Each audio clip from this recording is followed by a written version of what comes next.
दुनिया भर में आज एक ही मुद्दा है जिस पर गंभीरता के साथ चर्चा हो रही है। बाकी सारे मसले इसके नीचे दब से गए हैं। यह है कोविड-19 महामारी। पर अब इस पर होने वाली बहस ने एक नया मोड़ ले लिया है। पहले तो बहुत से लोग कोरोना महामारी के इलाज और उससे बचने के तौर तरीके पर ही बात कर रहे थे, मगर आज आहिस्ता आहिस्ता सभी माहिरों की सोच इस तरफ जा रही है कि शायद हमें कोरोना के साथ ही जीना सीखना होगा। जी हां, ऐसी ही सोच अब दुनिया भर में पैदा होने लगी है। बड़े बड़े डॉक्टर्स और मेडिकल साइंस के माहिर का कहना है कि डेंगू और HIV की तरह शायद कोरोना भी हमारे जीवन का हिस्सा बन जाए। इस बात में कितना सच है और कितनी कल्पना, ये तो नहीं कह सकते हैं, लेकिन हालात इसी ओर इशारा कर रहे हैं। अब तो सरकार की तरफ से भी कुछ ऐसे ही बयान आ रहे हैं। इसकी एक वजह यह भी है कि लॉकडाउन को लंबे अरसे तक लागू नहीं किया जा सकता। आर्थिक व्यवस्था चरमरा जाएगी और आबादी के एक बड़े हिस्से का भूखमरी के कागार तक पहुंच जाने का खतरा है। यह खतरा कोरोना के खतरे से किसी भी सूरत में कम नहीं, मगर सोचने वाली बात तो यह है कि हम लोग किस तरह कोरोना के साथ जी सकते हैं। क्या इसके लिए हमें अपनी जीवन शैली बदलनी होगी? क्या हमारी रोजमर्रा की जिंदगी में बदलाव लाना पड़ेगा? ऐसे बहुत से सवाल हैं जो जवाब चाहते हैं। कोरोना वायरस ने हमें काफ़ी कुछ सिखाया हुआ है। अब जो हम हैबिट हमने अपनी डेवलप की हुई है, जैसे रेगुलर हैंड वॉश करना, सफाई रखना, बार बार मुंह को टच नहीं करना, ये सिर्फ कोरोना वायरस से ही नहीं हमें बचाएगा।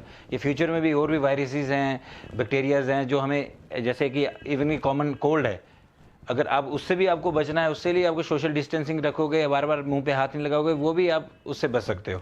तो इससे क्या हुआ है, हमारे हॉस्पिटल्स में हम काम करते हैं तो हमने ये देखा हुआ है कि हमारे 30 to 40% लोग जो सिर्फ इन्फेक्शियस डिजीज़ की वजह से हॉस्पिटल में आते थे, जैसे किसी का पेट खराब हो जाता था, फूड पॉइजनिंग हो जाती थी, उनमें काफ़ी गिरावट आ गई है।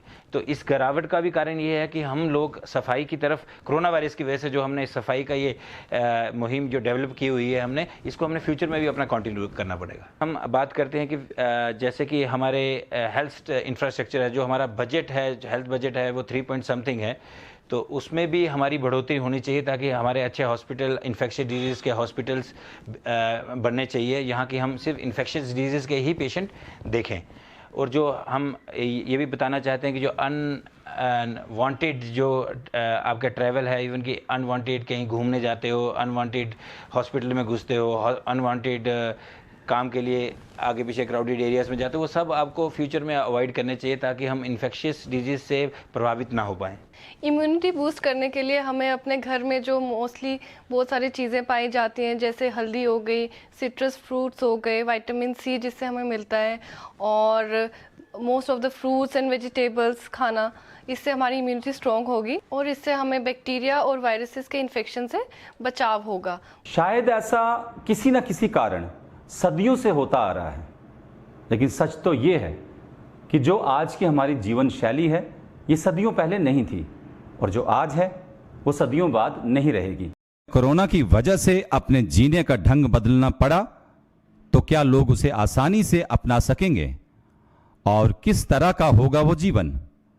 किस तरह के बदलाव आएंगे हमारे जीवन में? हमारा सामाजिक, धार्मिक और सांस्कृतिक जीवन कैसा होगा? तो वो हमारे जो सामाजिक त्यौहार हैं या सामाजिक पर्व है वो सिकुड़ जाएंगे, तादाद कम हो जाएगी।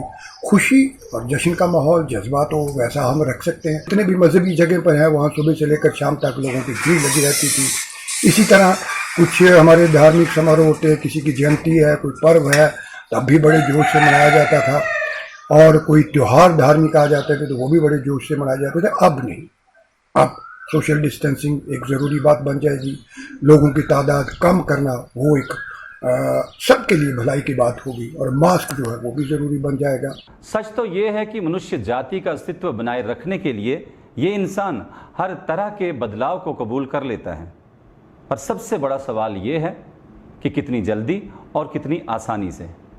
अब इजाज़त दीजिए, हम फिर हाजिर होंगे कुछ ऐसे ही विचार लेकर। नमस्कार।